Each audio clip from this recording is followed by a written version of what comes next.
بسم اللہ الرحمن الرحیم۔ السلام علیکم، آپ دیکھ رہے ہیں الف نیوز اور میں ہوں آپ کے ساتھ ماجد علی۔ شامل کرتے ہیں آج کی one line head line.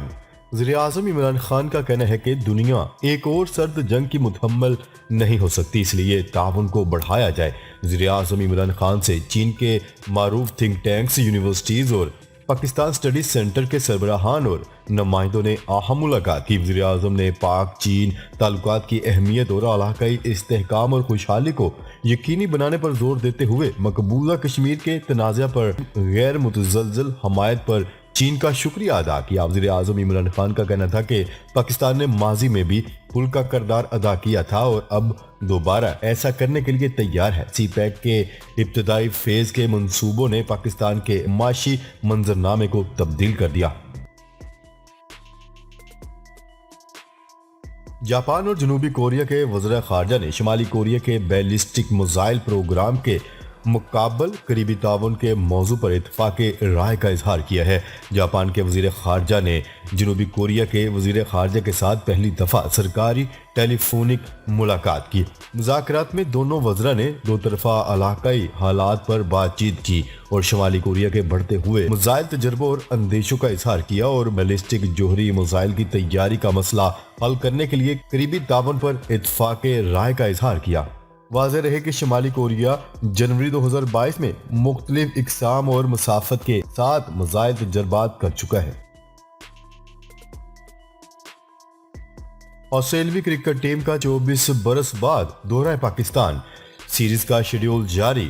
Australia کے کرکٹ بورڈ نے باضابطہ طور پر ٹیم کے دورہ پاکستان کی تصدیق کر دی اور میچوں کا شیڈیول بھی جاری کر دیا۔ جمعے کے روز آسٹریلین کرکٹ بورڈ کے ٹویٹر اکاؤنٹ سے ایک ٹویٹ کیا گیا جس میں کہا گیا ہے کہ آسٹریلوی کھلاڑی پاکستان جا رہے ہیں اور یہ 1998 کے بعد آسٹریلیا کی مردوں کی ٹیم کا پاکستان کا پہلا دورہ ہوگا۔ پاکستان کے دورے کے دوران آسٹریلیا کی ٹیم 3 ٹیسٹ، 3 ایک روزہ اور 1 T20 میچ کھیلے گی۔ مغرب کے ساتھ کشیدگی، روس کا چین کے ساتھ توانائی کا معاہدہ۔ روسی صدر ولادیمیر پوٹن نے بیجنگ میں صدر شی جن پنگ سے ایک ملاقات میں چین کے ساتھ ایک نیا گیس کا معاہدہ کر لیا۔ عالمی خبرساں ادارے روئٹرز کی رپورٹ کے مطابق روس دنیا میں توانائی کے سب سے بڑے صارف چین کے ساتھ تعلقات مضبوط کر رہا ہے جبکہ یورپین صارفین پر انحصار کم کر رہا ہے۔ ولادیمیر پوٹن کا کہنا تھا کہ روس کے فار اسٹیٹ ریجن سے چین کو ہر سال 10 بلین کیوبک کی فراہمی کا معاہدہ ہے۔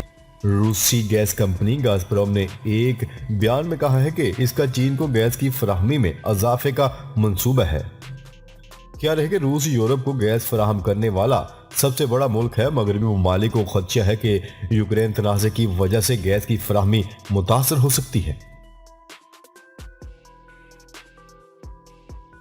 آئی ایم ایف سے قرض کی منظوری کے بعد انٹر بینک میں ڈالر کی قدر میں بڑی کمی۔ State bank of the Pakistan کی جانب سے جاری کردہ اعداد و شمار کے مطابق انٹر بینک میں ڈالر کی قدر میں 1 روپے 4 پیسے کی کمی ہوئی ہے۔ فاریکس ڈیلرز کے مطابق انٹر بینک میں ڈالر 175.52 سے کم ہو کر 174.48 روپے پر بند ہوا۔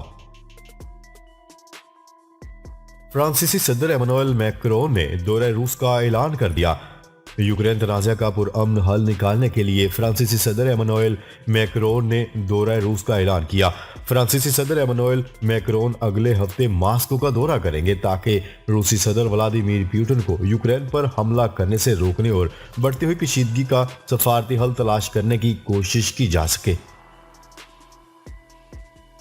یوکرین تنازع، امریکہ نے روس پر سنگین الزام عائد کر دیا۔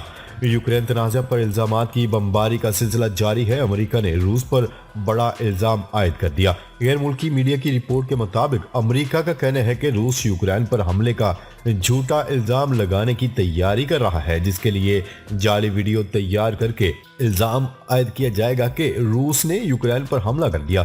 امریکہ نے دعویٰ کیا ہے کہ مذکورہ ویڈیو میں جعل سازی سے روسی فوجیوں کی ہلاکت بھی دکھائی جائے گی۔ روس اس ویڈیو کو بنیاد بنا کر یوکرین پر حملہ کر دے گا۔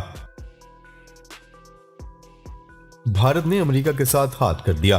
سلامتی کونسل میں یوکرین کے بحران پر بحث کے لیے بھارت نے امریکہ کے خلاف روس کا ساتھ دیا۔ گزشتہ دنوں یوکرین کے بحران پر سلامتی کونسل میں بحث کے لیے ووٹنگ کی گئی۔ اجلاس کی منظوری کے لیے 15 रुकनी कौंसिल में 9 मजबूत वोट की जरूरत थी। इस मौका पर चीन और रूस ने मुतवक्का तौर पर वोटिंग में हिस्सा नहीं लिया। भारत ने भी अमेरिका की तरफ से पेश की गई तजवीज़ पर वोटिंग में हिस्सा नहीं लिया। सलामती कौंसिल में वोटिंग में भारत की अदम शिरकत ने अमेरिकी तहरीक को मुस्तरद करवा दिया। टोक्यो में भारतीय सफारत खाने के सामने एहतजाजी मुजाहरा। यौम यकजहती कश्मीर के हवाले से जापान के दरअल हुकूमत टोक्यो में भारतीय सफारत खाने के सामने कश्मीर यकजहती फोरम और कश्मीर कौंसिल जापान के ज़ेरे एहतमाम ज़बरदस्त एहतजाजी मुजाहरा किया गया, जिसमें पाकिस्तान व कश्मीरी कम्यूनिटी की बड़ी तादाद ने शिरकत की। मुजाहरे में भारत के खिलाफ जबरदस्त नारेबाजी की गई, जबकि मुजाहिरीन ने मकबूजा कश्मीर में भारतीय जुल्म और सितम के खिलाफ बैनर भी उठा रखे थे। चीन और रूस की नेटो की मज़ीद तोसी की मुखालफत, एक दूसरे से तावन पर इत्तेफाक। चीन और रूस ने एक दूसरे से तावन बढ़ाने, खारजा पॉलिसी और एक दूसरे का साथ देने के साथ नेटो की मज़ीद तोसी की मुखालफत कर दी। गैर मुल्की खबरसां इदारे की रिपोर्ट के मुताबिक चीन और रूस के सदर की बीजिंग में मुलाकात हुई, जिसका मुश्तरका अलामिया भी जारी कर दिया गया। अलामिया के मुताबिक चीन और रूस खारजा पॉलिसी में एक दूसरे की हमायत करेंगे, क्योंकि कोई भी मुल्क दूसरे की कीमत पर अपनी सलामती को बेहतर नहीं कर सकता। दोनों ममालिक ने बैरूनी मुदाखलत नाकाम बनाने के लिए एक दूसरे के साथ ताउन को तेज करने पर इत्तेफाक किया है। अमेरिका में सदर जो बाइडेन की मकबूलियत तेजी से कम हो रही है। नए सर्वे ने भाना फोड़ दिया। अमेरिका में अवाम सदर जो बाइडेन की पॉलिसी से मुतमिन नहीं, जिसके बायस इनकी मकबूलियत में रोज बरोज कमी आ रही है। आलमी खबरसां इदारे की रिपोर्ट के मुताबिक अमेरिका में होने वाले एक हालिया सर्वे में अवाम की बड़ी तादाद ने सदर जो बाइडेन की कारकर्दगी को मायूस कुन करार दे दिया। अमेरिकी सदर की मकबूलियत में का ग्राफ कम तर सतह तक पहुंच गया है। फरवरी के पहले 2 दिन में किए गए सर्वे में 56% अमेरिकी शहरियों ने जो बाइडेन हुकूमत की कारकर्दगी को नाकस करार दे दिया, जबकि 41% शहरी इस बात पर यकीन रखते हैं कि सदर जो बाइडेन अपने फराइज बेहतरीन तरीके से अंजाम दे रहे हैं। न्यूजीलैंड इस महीने के दौरान अपनी सरहदें बतदरीज खोलने का सिलसिला शुरू कर देगा। गैर मुल्की खबरसां इदारे की रिपोर्ट के मुताबिक इस बात का ऐलान न्यूजीलैंड की वज़ीर आज़म ने जुमेरात को किया। ताहम मुकम्मल तौर पर सरहदें खोलने और पाबंदी खत्म करने का अमल अक्टूबर से पहले मुकम्मल नहीं होगा। अबू ज़हबी के समंदर में गैस के 2 ट्रिलियन मुकाब फीट ज़खायर दरियाफ्त। अबू ज़हबी की नेशनल पेट्रोलियम कंपनी ने कहा है कि अबू ज़हबी के समंदर में 2 ट्रिलियन मुकाब फीट से जायद कुदरती गैस के ज़खायर दरियाफ्त हुए। अमराती न्यूज़ एजेंसी की रिपोर्ट के मुताबिक कंपनी का कहना है कि अबू ज़हबी के समंदर में दरियाफ्त होने वाले पहले कुएं के इब्तदाई नताइज सामने आ गए हैं। अबू ज़हबी ने 2019 के दौरान पेट्रोल और गैस के ज़खायर दरियाफ्त करने के लिए जो नए लाइसेंस जारी किए थे, ये मुसाबकती अमल का पहला हिस्सा है। अमराती वज़ीर सनअत और टेक्नोलॉजी डॉक्टर सुल्तान अल जाबर का कहना है कि ये कामयाबी क़यादत की फरासत और दूर अंदेशी का नतीजा है।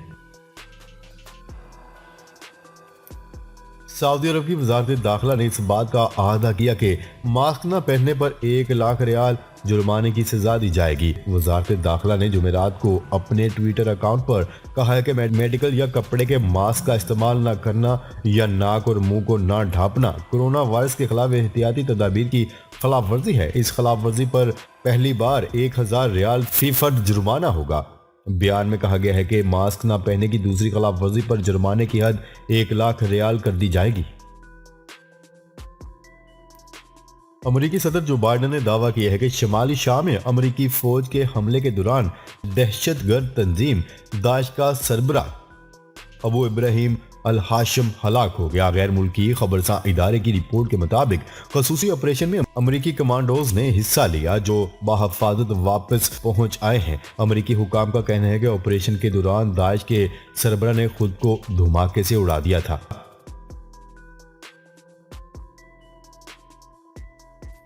नाजरीन, अब तक के लिए इतना ही। मजीद खबरें लेकर बहुत जल्द आपकी खिदमत में हाजिर होंगे। तब तक के लिए अपना ख्याल रखिएगा। अल्लाह निगहबान।